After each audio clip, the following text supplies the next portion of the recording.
Hi, everyone. My name is Miriam Shakura. I am a fifth grade teacher currently pursuing my specialist degree here at West Georgia. In this video, I want to talk about the power of intentionality when trying to enact positive change, both in yourself and others. We all are probably familiar with times when we were unsatisfied with some aspect of ourselves and wish that we were different. And probably we're also familiar with the feeling of hope for what our loved ones can achieve and become. Through the other development and self development acts that I implemented this semester, as wildly different as they were, they both taught me that real change is possible, but we need to go beyond vague hopes and dreams and wishes. Being intentional in setting goals and carrying out a plan of action can help us be successful in reaching our long term goals. I'll be walking through both experiences to share what I took away in hopes that others can connect and learn from them too.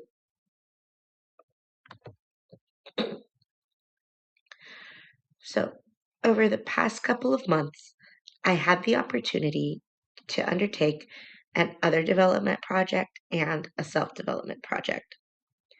With my other development project, I was dealing with the issue of trouble socializing with other children. And the act that I took was to model appropriate social interaction for that child in order to improve their social skills. For the self development act, I was dealing with the issue of low energy due to burnout from work. And the act that I took in this situation was to reduce my stress through implementing a sleep routine and an exercise routine.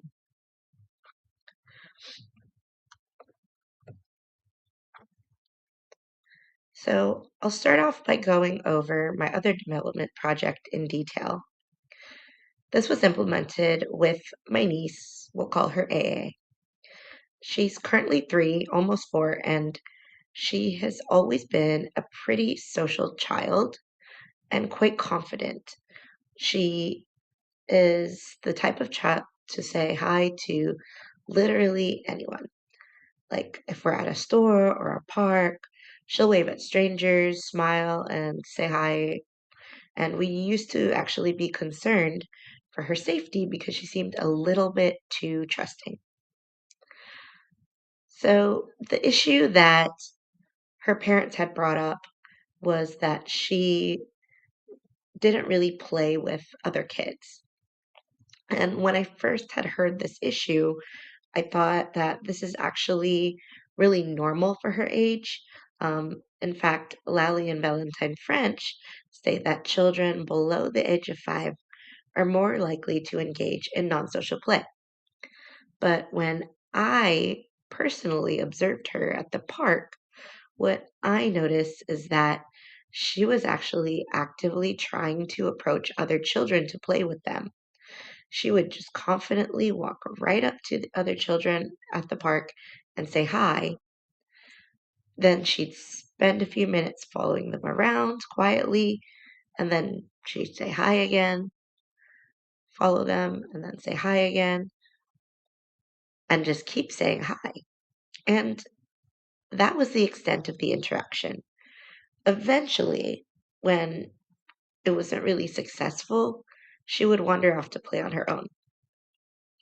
So, although it was normal for a child AA's age to play on her own, to me, what I noticed is that it was really her unsuccessful attempts at socializing that seemed to be the issue because she wanted to play with others. She didn't want to play alone, but she just didn't really seem to know how. So, when consulting her parents on what they had already tried so far to help her overcome this issue, they said they tried gentle encouragement. But it wasn't like she lacked confidence in socializing. It was just rather that she just didn't know what to do. So I turned to Vygotsky when thinking of how to help her. Vygotsky recognized the importance of social interaction in learning and development. I incorporated the theory of the zone of proximal development, which is the area between what a person can accomplish independently and what they have the potential to do with support from a more capable other.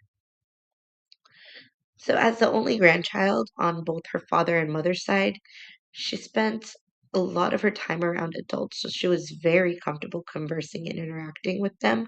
So, I devised a plan to have her father model appropriate social interaction and conversation.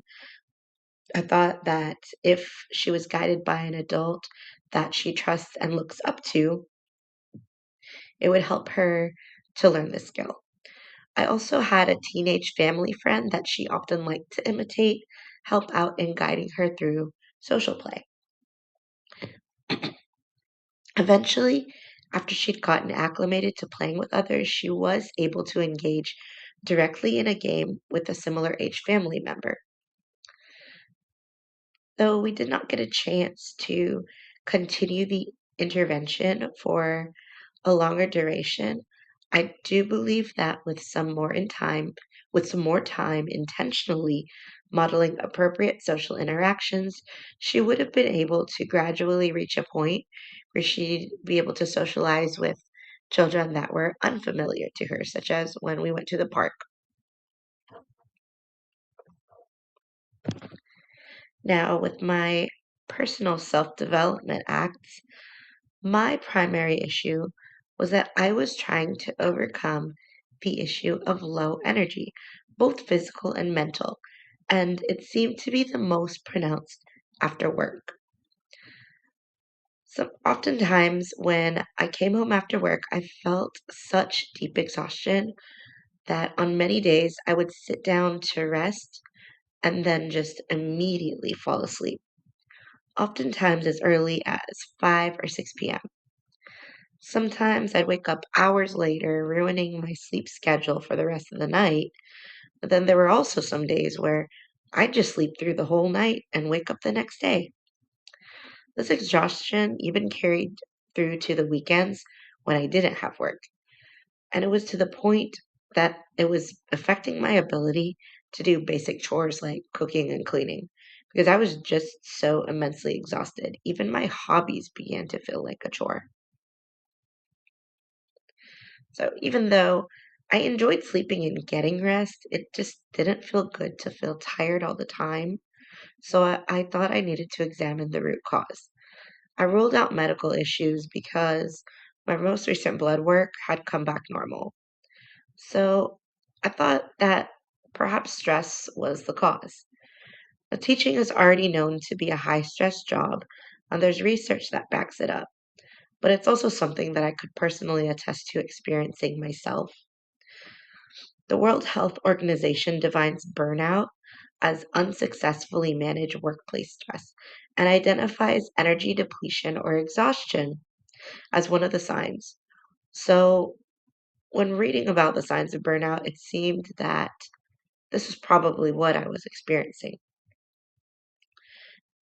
Now, developmentally, if we look through the lens of Bronfenbrenner's bioecological theory, Um, Bronfenbrenner acknowledges the role that one's environmental context plays in their development and behavior, suggesting that we all exist within interconnected settings at varying degrees of closeness, such as our immediate environment with which we have direct, concrete face to face interactions, to our general cultural beliefs.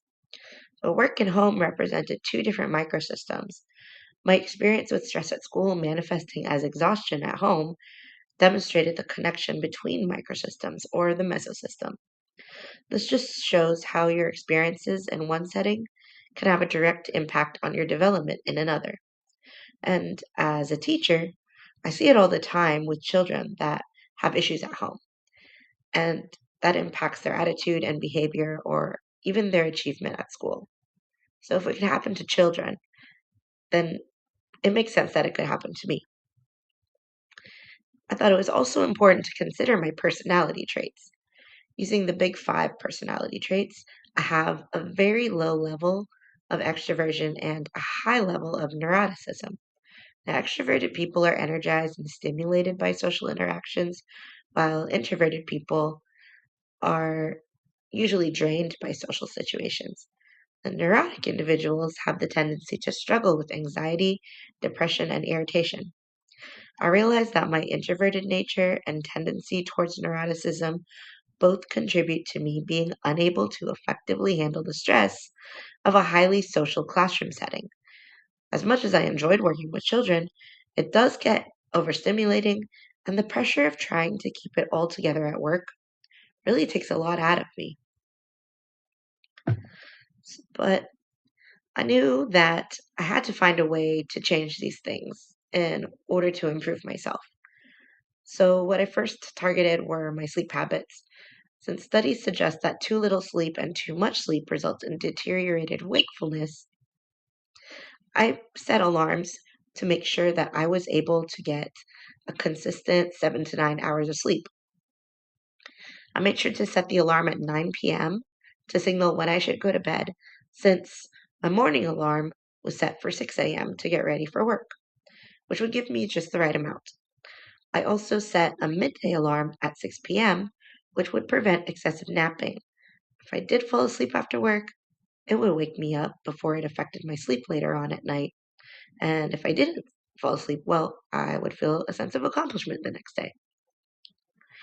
I also restructured my weekend routine to reserve those days for errand running. I started going out to cafes to study and complete coursework. This forced me out of the house, so I had no choice but to stay awake instead of falling asleep on my couch, and it allowed me to maintain the same sleep schedule on the weekends. I also started exercising regularly again because exercise was found to be one of the most impactful stress coping strategies in a study amongst teachers. I started a daily challenge with some close friends as accountability partners to walk for at least 30 minutes a day, just as an easy start with a low impact exercise. And I started using my recess period at work to help me with accomplishing this. Since it was a 30-minute period, this was something that I was able to do pretty easily. It also actually resulted in a group of students choosing to join me, and I got the chance to know these students better. Unfortunately, none of these changes lasted once I went on spring break, since I turned off my alarms to allow me to sleep in while on vacation. And the walking challenge had also come to a stop since I wasn't going to recess, and my friends had also gone on vacation at this time as well. I do believe that had I been able to continue implementing these interventions consistently for a longer duration, I would have had the chance to establish them as new habits rather than relying on the structure of my school environment or the schedule of my accountability partners as motivation. So, what were my key takeaways? Well, what I learned from both these experiences is that it's not enough to just will things to be the way you want them. When it came to my niece, I saw that simply encouragement didn't do anything to change her unsuccessful attempts at socializing with other children. And in my case, I'd been aware of my low energy problem for a while, but I hadn't done anything about it other than telling myself that I would get past it and hoping it would eventually disappear. In both cases, intention was the key to kickstart any sort of change. I had to have a goal in mind, and I had to devise a plan in order to achieve that goal. Sustained effort was also imperative. I found that when I stopped putting in the effort to continue the new routines I tried to establish, my self development goal kind of fell apart, and it was difficult to get back into it.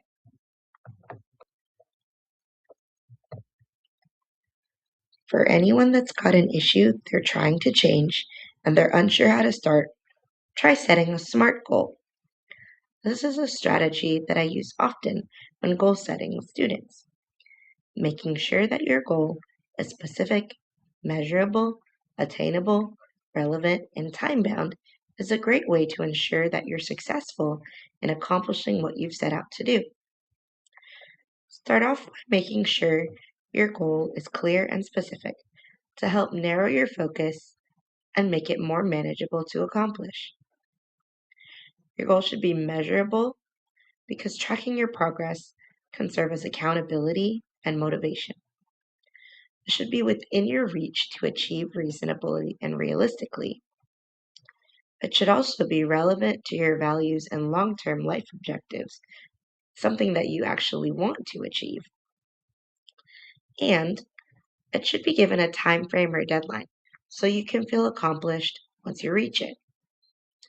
And with continuous effort and reinforcement, the changes that you make can eventually become habits that can help you work towards improving your life.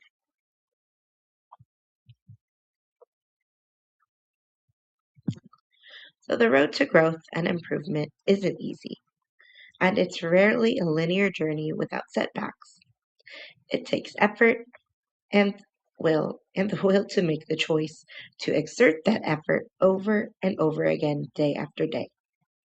So, if there is something in your life that feels stuck right now, I want to encourage you to not be discouraged. Give yourself permission to start small, adjust when needed, and keep going. Thank you for listening and allowing me to share my journey. I hope something from these experiences resonated with you and reminded you that growth is possible at any stage of life. Positive change may not happen overnight, but with intention, persistence, and patience, it is absolutely within reach.